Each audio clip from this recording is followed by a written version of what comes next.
Welcome to another episode of Ascension with A Course in Miracles. This one's going to be episode 255.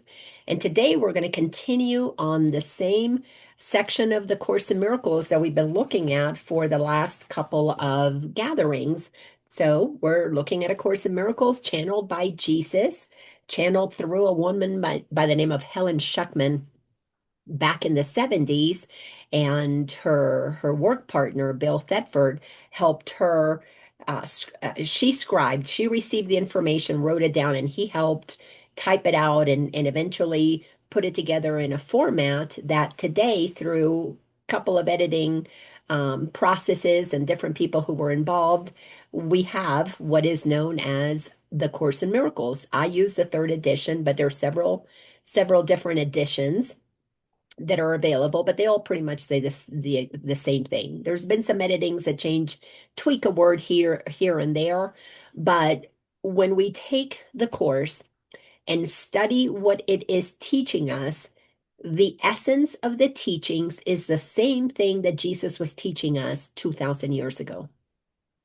The reason, from everything that I have heard from Jesus, whether it's been directly to me or it's been channeled through other people, the reason we are receiving the Course in Miracles, or we received, I should say, the Course in Miracles 50, 60 years ago, it was to assist those who are ready at this time to take the messages that were given, like I said, 2,000 years ago.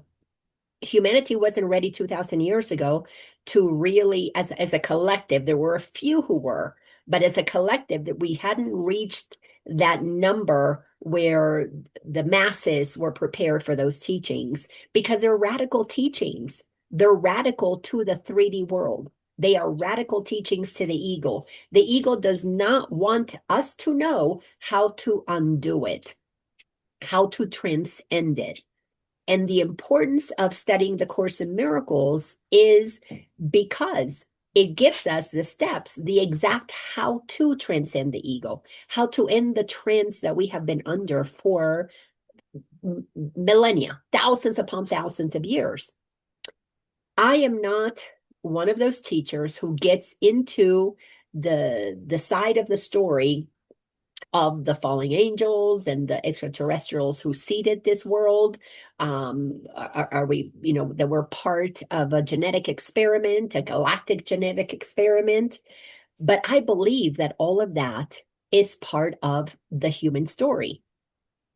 What I prefer to focus on is what the Course is attempting to help those of us who are ready for this.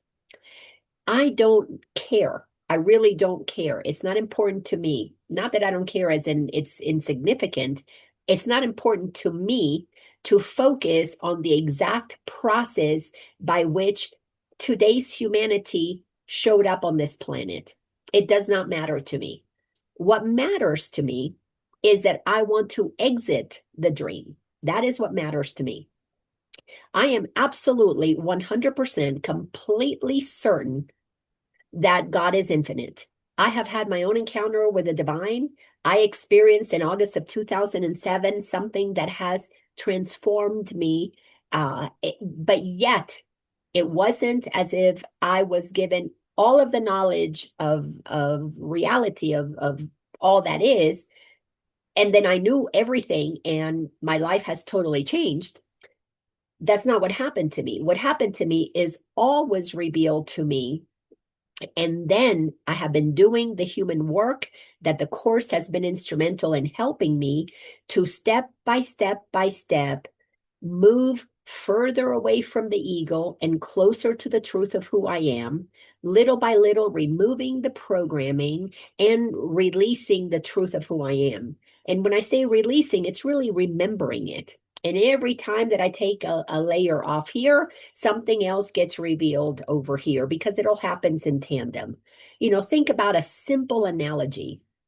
Like if you're digging a ditch, and you're attempting to get to 10 feet below because you're going to set a foundation that is 10 feet deep, you have to remove, the goal is 10 feet, but you have to remove 10 feet worth of dirt.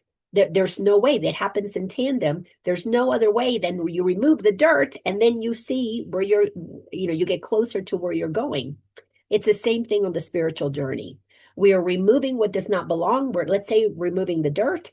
And what we're going to reach when we get to the bottom of it is not going to be something new. It's something that's always been there. When you're digging a foundation and you're establishing it, like I said, I'm just going to use the same example, 10 feet. You're not creating 10 feet down of something that wasn't there to establish a foundation. You are removing 10 feet of obstacles to reach what has always been there, which is the depth of 10 feet or 20 or 100. It doesn't matter how many feet you want to go. So that is exactly what we are doing here. We're removing the obstacles to the truth of what we are that has always been there. The journey that we are on, known as a spiritual journey, the journey to awakening, that path is very simple. And it is so simple that most people are going to miss it. Because when we stand on top of the dirt and we say, I want to be enlightened or I want to awaken, humans begin to, because this is what the ego does, because it's the ego that is going to be guiding you until you understand that there is a voice that is going to call you within. There's a voice that's going to call you to start digging within. But the ego, when we want to become enlightened and we feel like, oh, I just want a better world, I want a better life, it for the most part, not always, but for the most part, it begins with what else can I do to make things better? But it usually goes down the path of self-help. How can I become richer? How can I become thinner? The how-to books on how to attract a better mate. The how-to books on how to create, a six-figure income. The 47 steps on how to achieve inner peace. We are going to be looking on the surface. We're going to be going to the bookstore, Barnes and Nobles. I don't even know that's still around. Maybe it's just Amazon where people get their books. I don't know because I don't really shop anymore in brick and mortar stores. But we are digging on the surface, not digging. We're looking on the surface. We're busy trying to get, manifest the parking lot to the nearest store that gets me what I want, usually adding something to ourselves. We want to add knowledge of how to become something that then brings to me these things that I believe that I'm missing. The spiritual path is very different. The true spiritual path is very different. And this is something that separates those who are curious for how do I make things better, seeking on the surface, driving and manifesting the parking lot to get that wonderful new thing that they want. They're curious, and that's a very important part of the journey.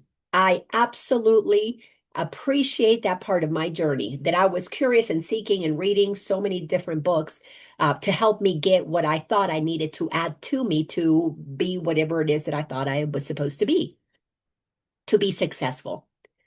But when I got serious, because this is what separates the curious from the serious, when I got serious, I needed to stop looking outside of myself for the answer. That's when the digging started. That's when I needed to come inside. That's when I needed to begin to question what are the beliefs that I hold that keep me from knowing that I'm already abundant, that I'm already happy, that I already have, the best possible mate in the world that anybody could ever have is a relationship with ourselves. Otherwise, we're looking to somebody else to complete us, meaning we don't even know our own wholeness. We believe that there is something, if you're going to get somebody to complete you, it's because you believe that there is a hole there that they're going to fill. Well, again, when we look at curiosity and those who are curious from those who are really serious, the journey is within when you get serious. The journey is to acknowledge that you're standing on sacred ground, not because the ground beneath you is what is sacred, but because what is within you is what is sacred. The only way to come inside and discover the truth that you've been looking for all along, discover God within you, the kingdom of heaven within, so that you can truly, honestly, and from personal experience acknowledge that you and God are one, because every single one of us is an aspect of God.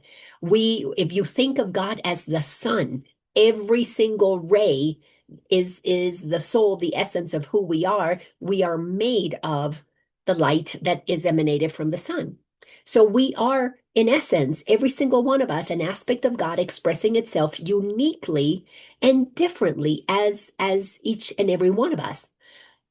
We are all the same because we're made of that light, but we express ourselves differently because God is infinite.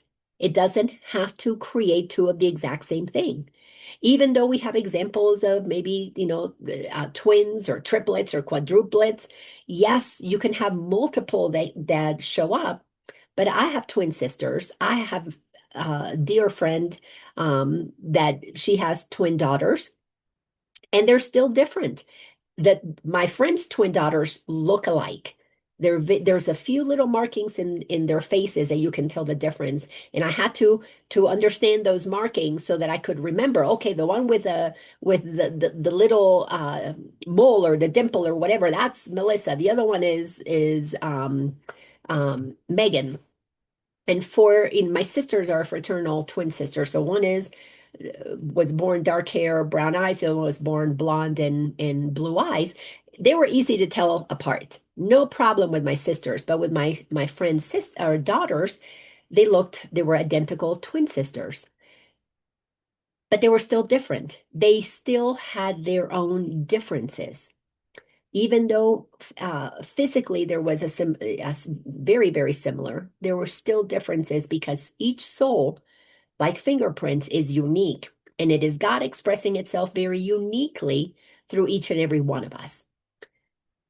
So it's really important that at some point in our journey of curiosity, of seeking and looking for answers outside of us, when we hit a wall, there will be a time when we say, okay, I give up. I've been doing this for 5 years, 10 years, 4 decades. I've been doing this for a long time and I still don't feel peaceful. I still don't feel joyful. I still don't feel complete. I still get angry.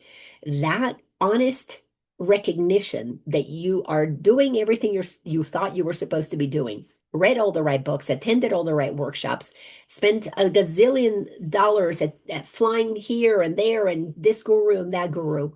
All of it served you. Every bit of it served you for two reasons. One, it exhausted you, thank goodness. It tires you, and then you finally go, okay, there's got to be another way. But the other thing that serves is that it fills your mind with true information. Yes, some of it is hello, sweetie. Some of it is going to be factual. Some of it is going to be really relevant and true. And a lot of the information that we receive when we're on a spiritual journey is oftentimes interpreted through the teacher that is teaching it. Now, one thing that I came to realize at some point in I can't remember when, I was already teaching, and I've been teaching for about 20 years now, probably around year 5 or 6, I realized that no teacher can ever take you beyond where they're at. Because I found myself speaking about things that I hadn't realized yet. I knew it intellectually, but I hadn't realized it, meaning it wasn't real in my life because I hadn't had the lessons, the teachings that helped me embody that, help me really live it so that I could speak from realization, not from memorization. So we have to understand that the teachers in this world, the gurus that we have set up that are supposed to be the spiritual, the ones who know everything spiritually, we are at a time when we are in the process of a bifurcation. We are splitting realities. And the reason this is happening is because all realities are actually appearing at the same time. In this particular world, for the last 2,000 years, Jesus has been teaching us something very simple. You need to learn what God is because you need to understand how to love God, because that's an important part of awakening. We have to have a different relationship with God. We need to understand the real God versus the God that other gurus taught us about. Be the gurus, the Pope in the Catholic Church, or the rabbis. We have been taught about God according to oftentimes the memorization that people have received, and because they learned it and they got a certificate and they teach it, doesn't mean that they have a personal experience with God.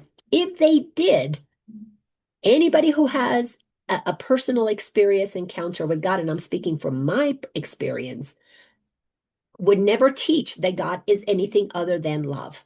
It is not possible to go out there and tell anybody, and really understand God if we say that it's on a cloud somewhere observing you, determining if you're naughty or nice, and you might, if you're naughty, you're going to go to hell. If you're nice, well, you're going to get the price, you get to heaven. Nobody with a true understanding of God ever teaches that we have to go through 800 laws to get to God, or 600 or 400 or 300 or 200 or 100. It boils down to two that Jesus gave us. Love God, and then you love your neighbor as yourself. Two, and they're given to us in a very specific order, because when I had my encounter, what was revealed to me was the ability to understand the logic of creation. And it is something that is difficult to put into words because it is a felt experience. When you feel that you are one with all that is, that you are part of everything, and you recognize that everything is infinite, and you realize that everything is still being created and expanding, even though all is already created, it kind of blows your mind.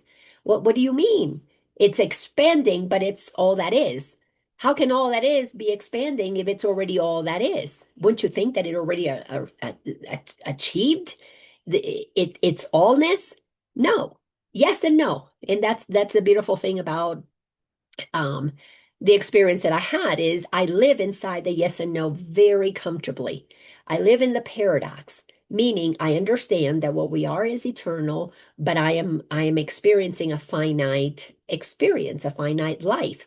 I recognize that I'm made of energy, but I'm also experiencing myself as matter. I recognize that I am one with the creator, but I also accept that I am a part of the creator, not apart from it, but a part of it. So I'm really comfortable in those paradoxes, in things that to the average mind don't make sense, because the human mind that operates in everything that is real is solid, operates in linear time, beginning and end. We're born, we die.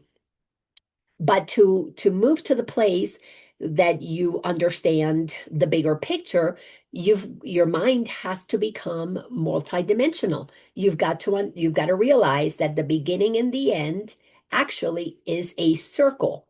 So the beginning and the end is always happening within the circle. There's a beginning and an end, the beginning and an end, the beginning and an end, and around it goes. More specifically, a spiral. This is why it's eternal, because all that is always spiraling out from what it is.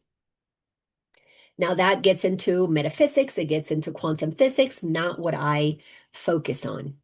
What I focus on is simplifying what the course is teaching, which to me is already pretty simple, but I get it to a mind that is trained in linearity. And this is the only timeline. And we go from A, to Z, and this is all that can be.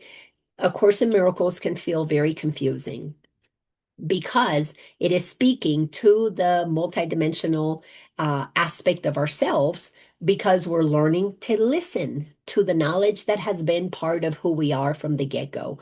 Our DNA already comes programmed with the truth.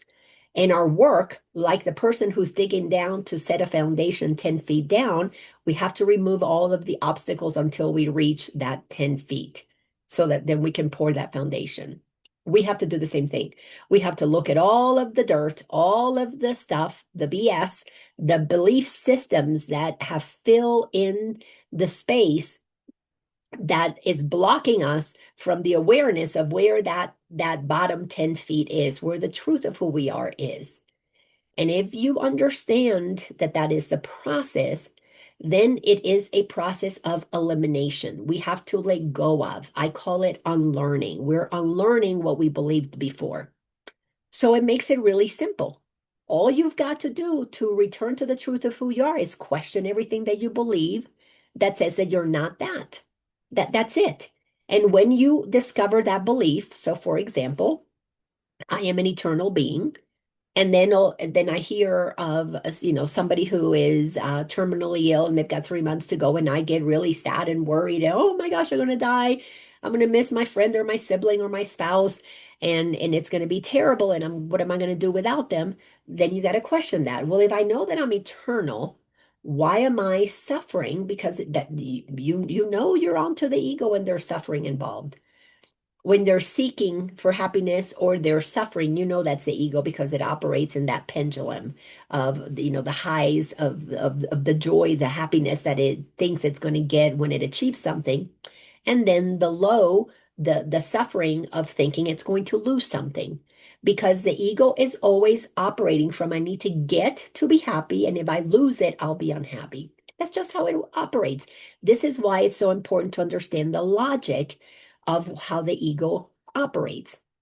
The ego is a thought system. It's a thought system that says, I must get to be happy. If I lose something, I'm going to be unhappy.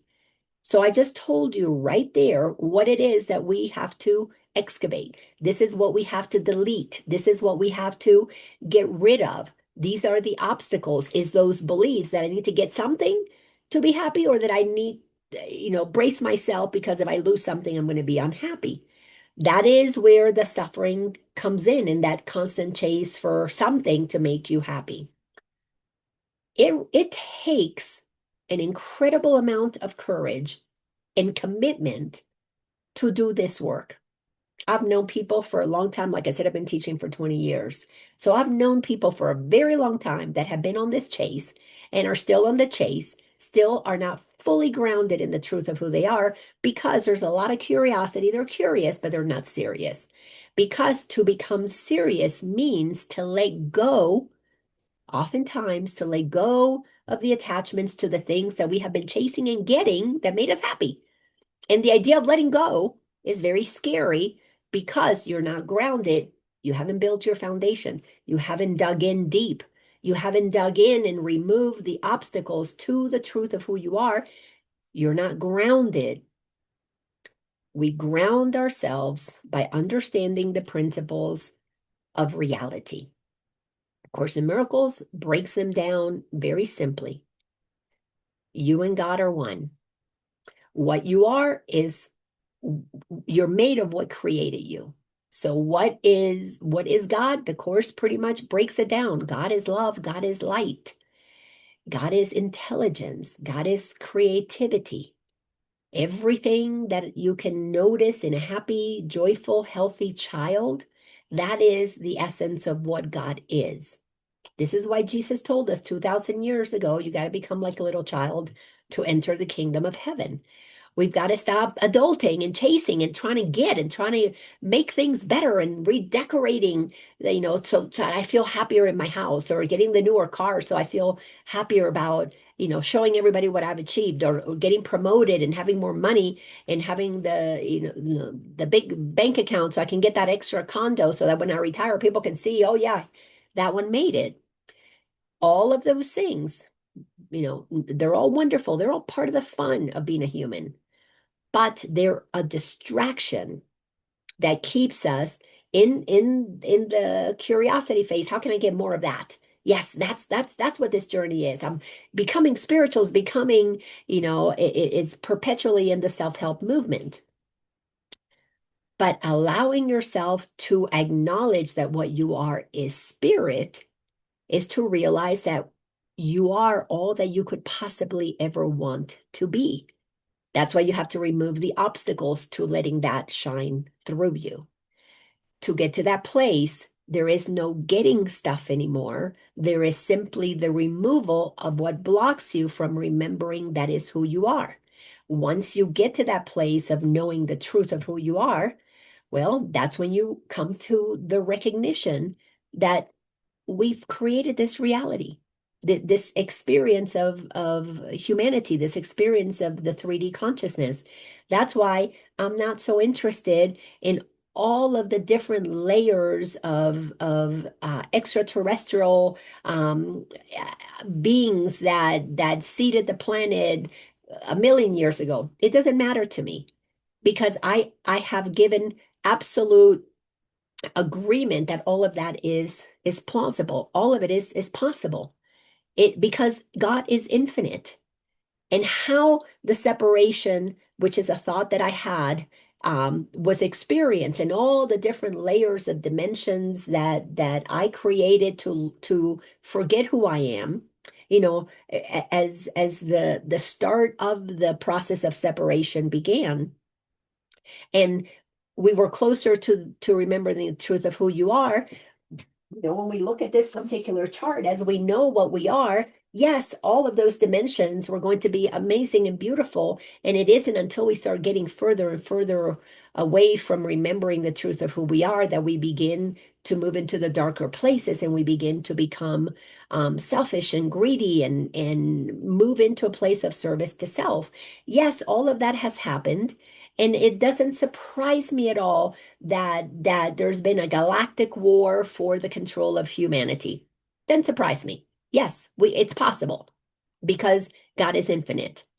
What interests me is now that I know that we have been playing the game of separation, what is important to me is that game of return to oneness, that game of unification. That is what's important to me. When we get to that place that you just want to return to the source, not find the history of your separation, but rather, how can I remember who I am and live from that place? The Course in Miracles helps us do that. And we started looking a couple of weeks ago. We started with section number 250 or episode 253 and then 254. Today we're doing 255.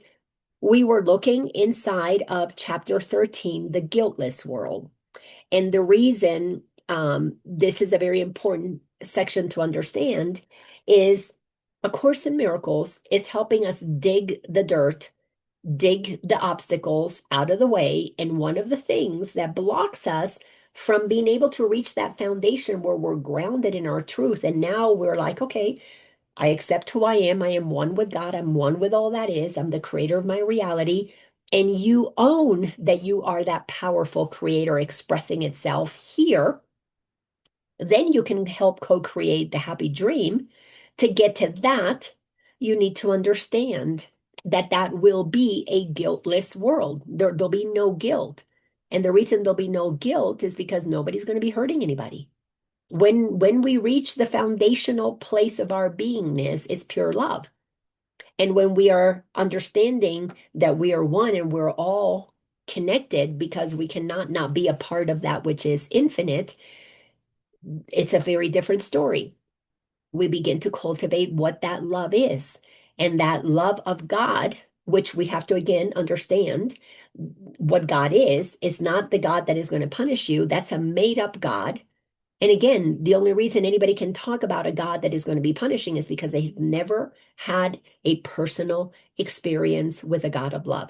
If they did, they could not teach of a punishing God. It's not possible because it would be contrary to the realized experience. But when you realize that God is love, then all the work, all of it, if you're going to be a teacher, if you're going to be a coach, even if you're going to just be a person living your own life, you will know that the only way to feel good about who you are is to extend what you are, which is love. And that love shows up it extends in many ways: kindness, gentleness, compassion, patience, joy, defenselessness. It shows up as trust. It shows up as faithfulness. It shows up as generosity, which, by the way, imagine that. In the Course in Miracles, they're listed as characteristics of one who becomes a teacher of God, a teacher of what God is. But to be a teacher of what God is, you got to know what God is. And the only way to know what God is to accept that it is in you, and then your work, and this is where we have to get serious, is to extend only love. So the course teaches us how to question everything that has us searching on the outside, looking outside of us for something, which is all service to the self, to the ego self. What more can I get? Because I'm not enough. I don't have enough. I'm not safe enough. I'm not happy enough. I need more. I need more. I'm insatiable little hungry little monster. This is why we see in this world so much suffering, because some operate as service to self. I need to get more of that. I don't care who I take it from, the haves and the have-nots. You know, why some have billions of dollars stashed somewhere away while there's so many hungry. Now, I'm not in any way, shape, or form advocating for take it away from this one to give it to that one at all. And the reason I don't is because this one's not going to be happy if you take it away from them. And this one will not learn how to fish if you're giving it to them without teaching them how to take care of themselves, how to tap into that source within them. So that's why I don't believe in communism and socialism and none of that stuff. Because forcing somebody to do something that they don't want to do does not solve things, because the ego operates in service to itself. When we move in and we get serious about this journey, it becomes service to others. We ask a very simple question. When you come to the truth of who you are, when you ground yourself in the foundation, when you've digged out, from remove all those obstacles, all of the BS, and you achieve that knowingness of who you are, you realize that you have it all in you. This is why we just studied in the Awareness Academy not too long ago to give all to all. Because when you know that what you are is love, you have it all. It's already all in there. Then you want to give it. You want to extend it. And you would not, as an awakened being, need to have millions over here while you know that there are billions over here suffering. So that it just wouldn't happen. You would do whatever it takes to ensure that your brothers and sisters are fed, not out of guilt, not out of feeling bad for them, but you would acknowledge that what you do to yourself, you're doing to others. This is why Jesus said, number one, 2 laws: love God, love your neighbor as yourself.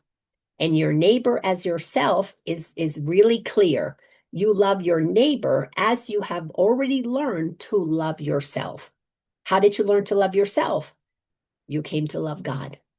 And you knew what God is because you were serious about your journey. You excavated. My little grandson has a little excavator out there, and he loves digging. He loves getting things out of the way. You dig everything that is not true. You let go of all of the lies, all of the beliefs that you have been operating under. You come out of the darkness, because when you pile on all of those lies, it gets pretty dark, because you're suppressed, you're depressed down under the weight of measuring up to the impossible. So you come and get to know who you are. You will discover that we carry a very deep unconscious guilt. We carry the guilt of believing, when God finds out what I've done, that I created this world where I had this experience of separation, where I created layers and layers of densities and beliefs, and I've been a Pleiadian, and I've been a Syrian, and I've been an Arcturian, and I've been a whatever, Khazarian, all these things that could be associated with anything negative that has hurt humanity. That's going to be a heavy guilt that we all have to process. We all have to recognize that deep down inside, when we discover that we were created to create and we've been miscreating, that we have been selfish, that we have been greedy, that we have been unkind and unloving and wrathful, and we've coveted other people's things or partners or whatever. When we get honest that in the human experience, we have been operating under whatever they call the 7 deadly sins, that we have participated in that, there is a guilt that we have to recognize. And that is what we are digging ourselves out from. We have to remove all of those barriers to remembering who we are. And we have to acknowledge we chose to be a human. These things have happened. They're part of the game of playing inside of the density of third dimension. We are expanding our consciousness. We are building a solid foundation on the truth of who we are. We're accepting that we are as God created us. And in that acceptance of who we are as God created us, we begin to feel God within us. We begin to feel that love activating within us, and we won't be able to do anything except for extending it. That is how we know that we have all, because we're one with God. And when you have all, you give all to all. You're willing to extend it. You're willing to share it. You're generous with the love that you are, the knowledge that you have, even the material things that you have. If to take your shirt off and share it with it wouldn't even cross your mind. If you knew you got a closet full of stuff at home and you've got an extra, a jacket on you, to share it with a brother that doesn't have one, wouldn't even be an issue. But to get to that point, you have to be serious about the metaphysics of this, which is that we're all made of the same energy, consciousness, whatever you want to call it. It's all made of the same substance. This is what allows us to begin to let go of the barriers that we have built against one another. We drop the illusion of separation by color or by gender or by political affiliation or what, football party they participate in. We begin to let go of your religion versus my religion. We make a commitment to get to know who we are first. We come to love God, and then to love our neighbors becomes easy because we discover that I am as God created me. I am that love. So we looked at the introduction of the Guiltless World, which basically says, and I'll just paraphrase from paragraph 1, if you did not feel guilty, you could not attack.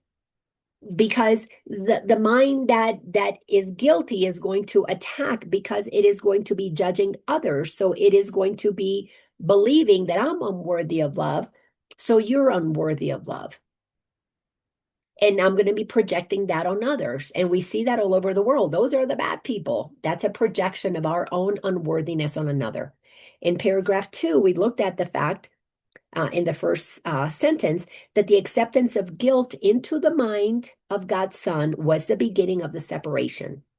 When we begin to feel, oops, I should not have separated from God, we begin to feel that guilt. What if I get found out? I'm going to be in trouble.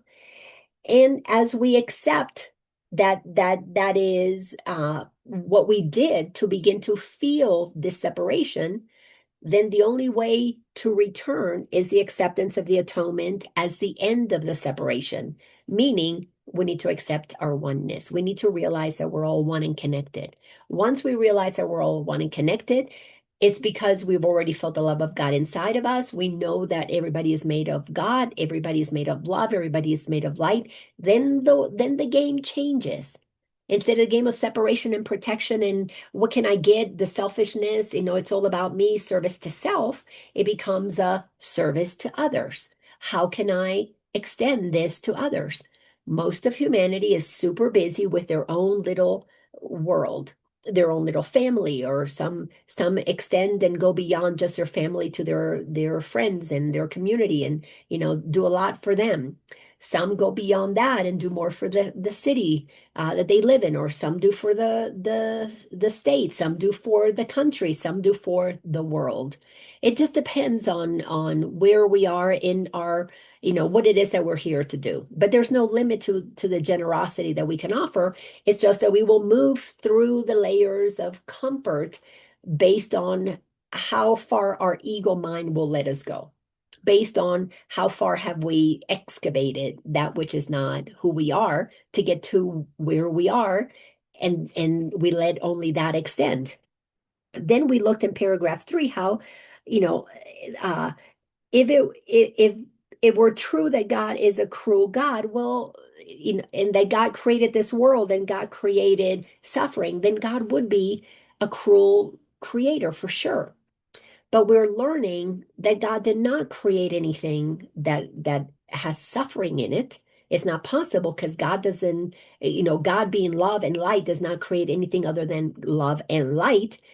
Then we have to come to the place of admitting, oh, then I must have done that. Not to add to our guilt, but to pick up the shovel and start digging and removing all of the lies that we have been believing made us separate from one another to begin with. The digging is the process. It's a beautiful metaphor. We've got to dig up everything that does not belong. The introduction of the course tells us it cannot teach us what love is. It's impossible to teach somebody what love is. But you can remove the obstacles to experiencing that.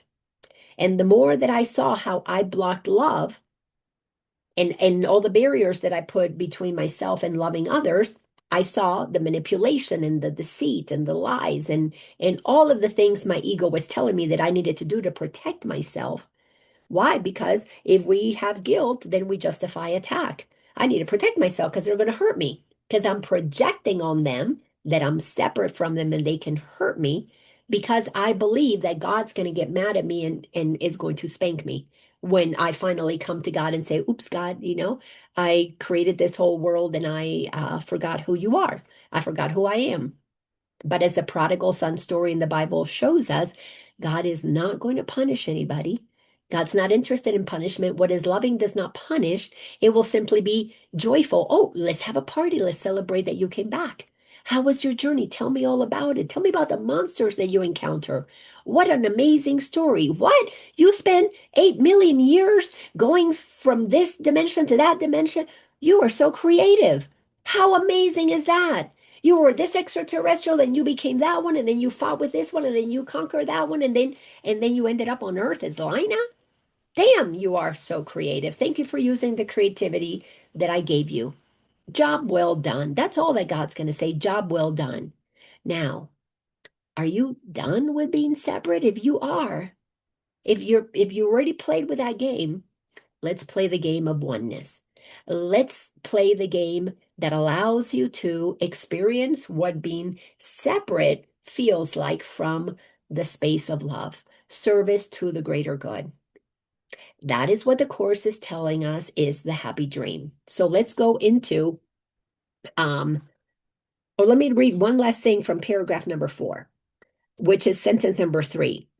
Yet you will not realize this, meaning that we are one, until you accept the eternal fact that God's Son is not guilty. So we have to give ourselves permission to realize, you know what? I've just been an adventurous, creative child of God. I God's not upset with me. Let me just give up my guilt.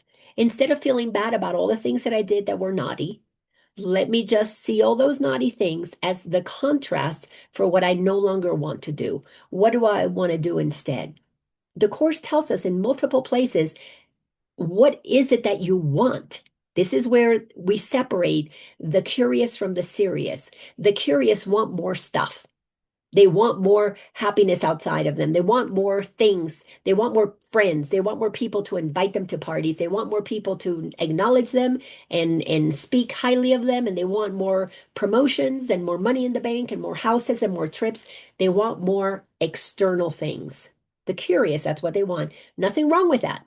Like I said, there's nothing wrong with any of it. The serious want to remove anything that blocks them from remembering the truth of who they are and then extending it, then shining it. Two very different things. One is about what can I get? One is about let me get rid of all of this that is blocking my light.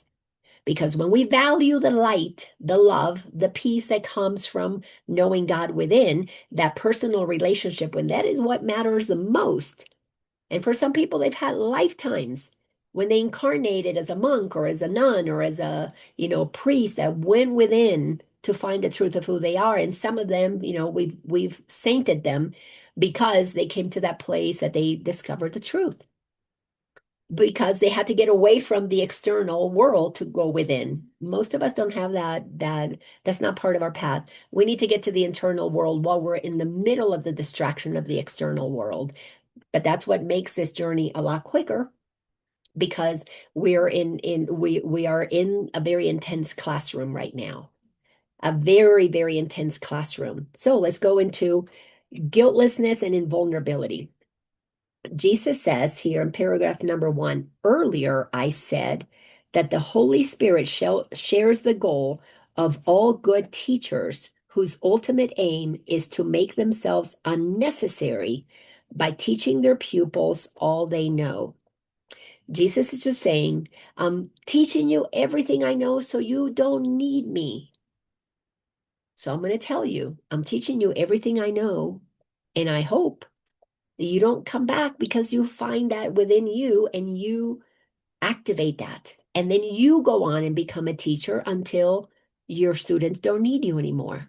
But look at how long we've needed Jesus, sweet Jesus. 2,000 years we've kept this sweet little soul busy, busy, busy, working, going all over the place, connecting with all of us that ask for its help, and it is there sharing. The Holy Spirit, sentence 2, wants only this to become obsolete. For sharing the Father's love for his Son, he seeks to remove all guilt from his mind that he may remember his Father in peace. But let me read the next sentence 3. Peace and guilt are antithetical, and the Father can be remembered only in peace. The deeper we come to know the truth of who we are, you're going to realize that God is love. You're going to realize that God created you as itself. When you come to that place and you find that love and you love everybody else, that is where peace on earth comes from. Peace on earth is not people not killing each other, people getting along out there. Peace on earth comes from peace within here that acknowledges that we are all one. And once you live from that truth, teaching is unnecessary because your actions speak for themselves. You become that example that is seen, shining your light, happy as can be, doing good for yourself and others. And not everybody has to turn into a philanthropist and start feeding all the hungry children. That's not the point. Is the knowingness that there's nothing that you would keep to yourself without sharing. That's true generosity, that's true abundance. I have what I need when I need it, and anything extra, you want to share it. Why? Because it's your brothers and your sisters who ultimately are you.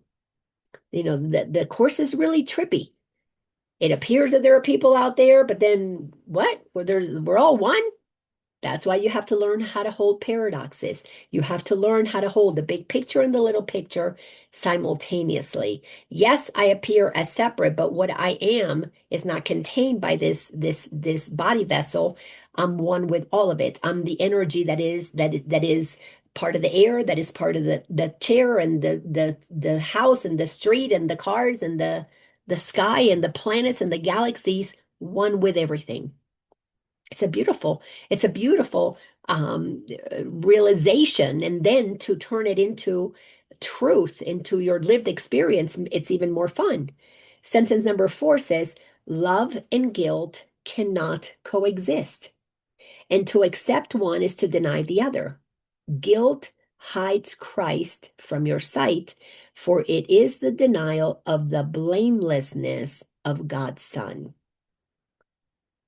We are so quick to say you're bad, you're guilty. Like I talked about before, speaking about Anthony Fauci and the hearings and people pointing the fingers, and even if he participated in co-creating a pandemic that might have taken the lives of many, many beings, it never affected one single soul. That's my truth, and I'm sticking to it. The reason I'm sticking to it is because I focus on the guiltlessness of Anthony Fauci. And the reason I can operate with blamelessness, I don't need to blame that brother, is because I have stopped blaming myself. I am giving to another the guiltlessness that I have. I have it, so I'm going to give all of it to all. I'm going to let everybody be guiltless. And the reason I do that is because it feels so good to accept the love of God within me and then to extend it to every brother and sister on the planet. Am I perfect all the time? No. Every now and then I get those reactions, those judgments. But because they're every now and again, they happen in a space that is pretty wide open. I dug that hole pretty deep. And when I start throwing a little more dirt in it, I can see it pretty quickly because I'm grounded in a foundation built on solid ground. And then I can see, oh, there comes that judgment. I don't have to accept it. No, get that out of here. I am not going to accept blaming somebody else because if I blame them, then what is it that's going to happen to me? I'm going to feel guilty that I blamed. I don't want to feel guilty about blaming, so I don't blame. Period. I mean, think about the logic. We're eradicating feeling bad about what we did when what we did is what God said through the free will that we have that we could do, but we misused it because we didn't have people who were teaching us the truth. Look at religion. They have told us, they have taught us so many lies about God. No wonder we're confused about who we are. And until we know who we are as God created us, we will remain in a place where we're pointing the finger, oh, you did it, because we hold that subconscious guilt that we're going to get in trouble for what we did with all that power. Here, Jesus is telling you, God is love. You're not going to get in trouble. Spend some time. Think about what makes your heart sing. Connect with your inner child, your 5, your 6, your 7-year-old, your 2-year-old, your 3-year-old. What did that one like to do? Do more of that. Did that one like to dance and sing? And did that one love to do cartwheels? Did that one like to paint? Did that one like to play football? Did that one like to bake cakes? Do some of that. Not because that's what you're supposed to do for the rest of your life to be happy, but when you start tapping into that the flow of the joy that you had when you were a little kid, you begin to give yourself permission to be a child again, to be childlike again, to let go of some of this seriousness of adulting and begin to become a well-balanced being. That yes, we're adulting because in this world we have the house, we have the bills, we have the this, the that, the car, the things that we're supposed to be doing. But to do those things with that inner childlike joy has us be very happy adults. And there's benefits to that. There's youthing that comes from that because it's a high frequency that activates the healthy aspect of yourself, that activates the youthing, the vitality. All those things come. Let me read again sentence number 4 and 5. Love and guilt cannot coexist. If you want to experience the love of God, you have to give up your guilt. Stop beating yourself up. Stop putting yourself down.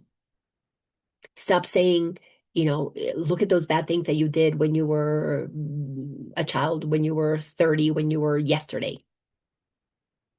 Forgive yourself for that. I did it. I did not know I had another choice. I did what I did because it's all that I knew to do. I protected myself. I did something that hurt somebody else because I was protecting myself. I didn't want to be hurt. It's okay. You did the best that you did with what you could. What we're doing is not denying that those things happen. We're just denying that they have power over us now. In this now moment, why are we suffering over what happened to us when we were 5 or 10 or 12 or 30 or yesterday? The only reason we suffer is because the ego holds on to that. Oh, you see, you did that. You should feel bad about it. Stop listening to that voice that wants to hold you in contempt of the truth of who you are that will set you free. Just give yourself permission.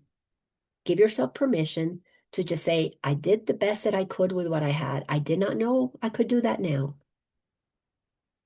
Or then, but now I do know different. Today, if presented with the same thing, would I do it the same way? Chances are you wouldn't. So let's connect with the one today who is here right now that wouldn't do what your 5-year-old or 10-year-old did. Let's forgive that one. Why? Because love and guilt cannot coexist. Are you going to love yourself and heal yourself?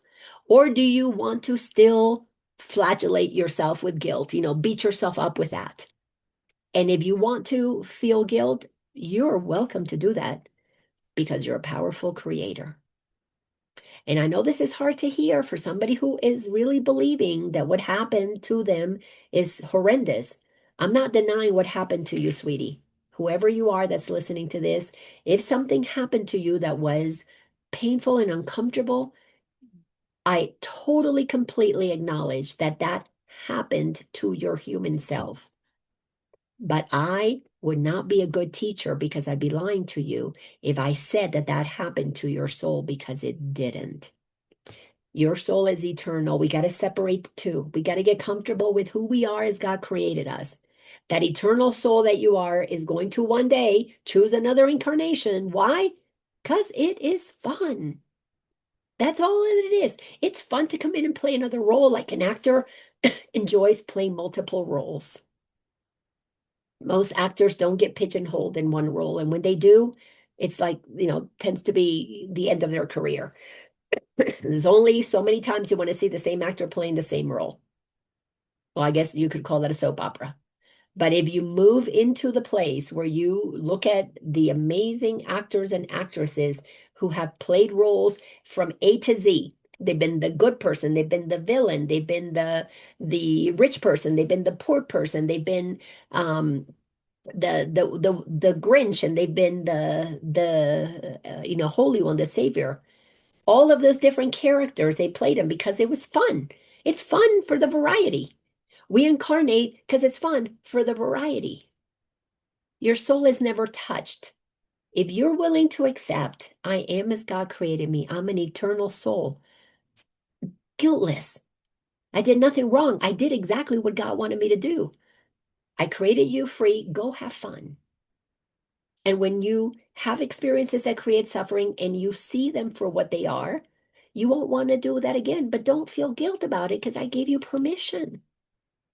God gave us permission, free will to do whatever we want to do. Now we are either going to be curious about what it's like to return to God, and we're going to wander in spiritual cul-de-sacs, going around in circles, studying and reading, and from this event to the other event. Like I said, it all serves it because it establishes a foundation.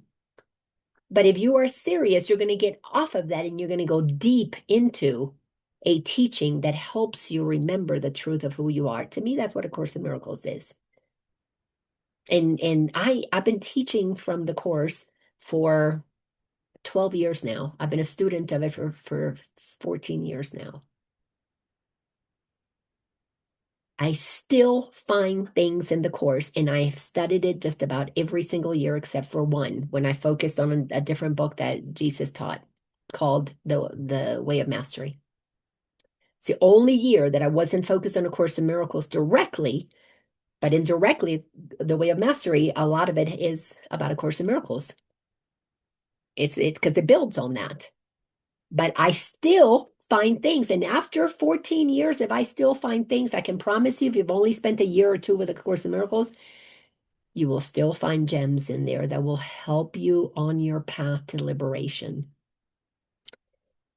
So, sentence 4, love and guilt cannot coexist. And to accept one is to deny the other. If you are accepting guilt, feeling bad, feeling unworthy, feeling not good enough, feeling unlovable, then you don't really want to know what love and freedom are all about. Because if you're holding one as this is who I am, you're saying, I don't want to be the other. And once you connect with love, you got to give up guilt. Why? Because you know your father, your mother, God, Father, Mother, Creator, Source gave you freedom to play with anything. And you did, and you've played Pleiadian, you might have played Syrian, you might have played, in the being with Jesus when he was walking the earth. You might have been here 500 years ago. You might have been one of the founding fathers who wrote the Constitution for the U.S. You might have been one of the slave owners in Africa who brought slaves to America. You might have been one of the slaves who was brought to America. You might have been one of the slaves in during the Irish famines. You might have been one of those. That's why I don't go back to figure out, how did we got here? I know how we got here. It was a thought that I am separate from God. And whatever journey that took, okay. I just want my return. I want the path of atonement. I want the path to oneness because I want to experience a happy dream. Not fill my mind with more of the stories of separation, but rather fill my mind with the process of unification. That to me is what's exciting. Sentence 5 says, guilt hides Christ from your sight, for it is a denial of the blamelessness of God's Son. Every one of us has the Christ within us, the light that needs to be accessed when we dig away, when we remove all of the obstacles to it. That light that each of us is. Why? Because God is love, God is light. When we tap into that light within us and we begin to shine it, that is the second coming. Each and every one of us, Jesus is teaching us this because he said, greater works than him we were going to do. The second coming of the Christ is when each and every one of us turns on our Christed self, when we accept it. And you cannot be the Christ and shine your light if you're still covering it underneath a bushel because you're guilty. You feel bad about what you did. That's why those two things cannot coexist. You either accept that you're the light and you shine it, or you believe and pretend that you're not the light and you cover it. There are no, it's one or the other. Now there is a process of turning up the light, lifting up the bushel that covers you a little bit, lifting it up a little bit, letting a little light in until eventually you're comfortable standing as the light that you are. That's what all this is leading us to. Paragraph number 2 says, in the strange world that you have made, the Son of God has sinned. In the strange world that we have made up, because that's what the ego does, we make shit up. We have made ourselves to be sinful. We have accepted that we did something wrong, that we should feel bad about what we did. So in this strange world that you have made, the Son of God has sinned. So accept it. We have been pretending to be sinful. And we've had religion telling us that we're sinful and we're going to go to hell. Accept it. Make peace with the fact that that's part of what we do in the third dimension. How could you see him then? How can we see our brothers and sisters if we cover up their light with the bushel of sinfulness? Oh, you bad person. Whether it's Fauci or whether it's Einstein or I can't remember, not Einstein, Epstein, I guess, or whatever. It doesn't matter what their names are. They are brothers and sisters who are participating in the experience of this 3D dream. And those who need to punish them are at the consciousness that needs that. Let them. If they need to jail them, if they need to execute them, if they need to do all those things, let them. Don't judge them for doing whatever it is that they are feeling they should do because we're all operating from the level that we're at. Remember when I said we're digging this 10-foot hole? Some people have only dug to 1 foot, some to 2 feet, some to 3 feet. They can only do so much because that is what that's as much light as they've allowed. So if they've dug to 5 feet, to 6 feet, chances are they're not looking for revenge. The focus is on getting down to the bottom of the truth of who they are. But if you're at 2 feet or 3 feet, even on a spiritual journey, then revenge is going to be part of it, because when we look at the chart that our holy brother David Hawkins gave us, the map of consciousness, it shows us that when we're operating primarily from the frequency of greed or anger or resentment, we are going to do things differently. Somebody who is in anger and resentment For them, revenge is going to make sense. It may be a higher frequency than that anger and resentment. Let everybody do what it is that they're doing. Now, I'm not condoning that people who are doing terrible things to others, that's okay. It's not at all what I'm saying. What I'm saying is your mind has to be clear. If somebody is hurting somebody, can you see that brother or sister, both of them, the victim and the bully, as lights, as consciousness that doesn't remember who they are, and then come to do whatever you're going to do from that awareness. Brother, stop hurting this one. You you are not a victim of what was done to you. Let's find the light in you. Let's heal. Let's bring about the process that allows you to forgive this one. Because when this one is forgiven for the sins that got projected on them, then they can come to know God. And when they come to know God, guess what? They will sin no more. And that's what's so beautiful about coming to know the truth of who we are. We stop doing the very things that keep us in the low frequency that is the old world. But if we want a guiltless world, we have to do the work of finding ourselves to be guiltless and then practice not blaming. Because as we blame, we project. As we project, we keep the whole game of separation going. This is not easy stuff. Because when you take the course to where it's attempting to take us, which is to where Jesus got to, yes, the world may crucify you.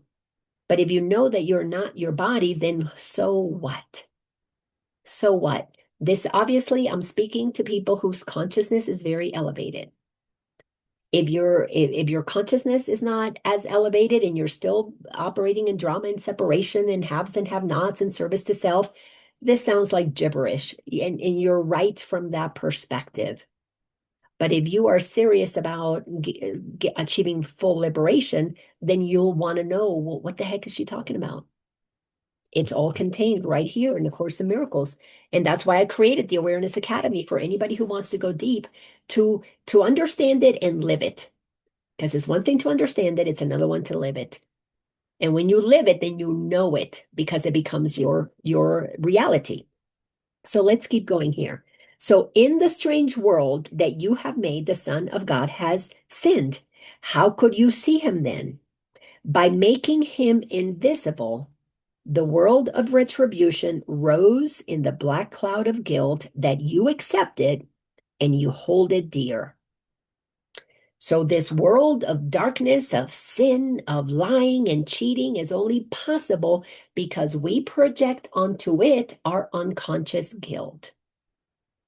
If you want to be free of sins, free of any guilt, you've got to stop seeing the outer world as the one that that deserves blame. Because it's that blame that projects it outside of you so that you don't see it inside of you. But once you've accepted guiltlessness inside of you, then you have it. You're guiltless. Then when you have it, you give it all to all. You have to. Otherwise, you're not free. Otherwise, you're not guiltless. This is why we have the characteristic of honesty to help us see where are we on this trajectory. Sentence number 4 says, for the blamelessness of Christ is the proof that the ego never was and can never be. Without guilt, the ego has no life, and God's Son is without guilt. Without guilt, the ego has no life. How do we want the ego, or how does the ego disappear? Stop accepting that you're separate. For a little while, we're going to hold the paradox that I'm in the world with the awareness that I'm not of it. We realize, okay, I'm playing the role. It's like an actor. I'm playing this role, but I'm not the role. When we are operating as the character, we're lost in the role and we take the identity of the role. That is what the ego is for. I'm separate from God and I'm this separate person. But when you accept that you are as God created you, you accept the Christ light that is within you, and you acknowledge that that is what is in everybody, but everybody is to one degree or another of acceptance of that light in them, depending how far have they dug into that hole. At one, if they've only taken out one scoop, 1 foot of dirt, they cannot understand that they are sinless and that the light of in them is the Christ that is the same Christ that was in Jesus. You can't hear it. You're too far apart from that. So let them dig, let them see more of their ego. And the best way for them to see their ego is by seeing you go through your process of undoing your ego, by watching you remove the layers of guilt and shame and blaming and attacking as they watch your progression. And thank goodness for social media, because we can see now like 20 years worth of people, their stories on social media. You can see where they've been attacking and they've been judging, and they're, putting the pictures of how special they are, how wonderful they are. Oh, they followed this, or they're all for Ukraine, or they're all for vaccines or no vaccines, or what they tell you. And we have been showing on social media where we are in our consciousness. And as you watch somebody's journey and you begin to see them soften and become more gentle and become more honest and become more forgiving, if they can do it, so can you. Because that was my attitude. Jesus, if you can do this, so can I. I'd already accepted that I was a child of God, just like Jesus is. So once I accepted that we are both children of God, then I accepted that we're no different than each other. I have siblings. We do things differently, but we're not different from each other. We're all 4 of us have the exact same, we all have bones. We all have, we're all girls. Even if we express ourselves differently, it doesn't matter. I see us each as equals. As sisters, we're equals. Jesus and I are equals as my brother. If he can do it, so can I. So I hope that I inspire you that if I can do it, anybody can. Nothing special about me. The only thing that I would say that I have that is something that I don't see too much in some of the clients that I've worked with over the years is that seriousness about I will do whatever it takes to question every single belief until I am free. I've had the pleasure of working with some people who they had that same determination. It's a beautiful to watch how free they are, how peaceful they are. I love that. But that's the only thing that I would say stands in the way of anybody experiencing total liberation is, are you curious or are you serious? If you're curious, you're spinning around in cul-de-sacs. Even if they're spiritual and they're beautiful, rearranging the furniture on the Titanic, go for it. But if you are serious, dig in. Dig in and question your beliefs.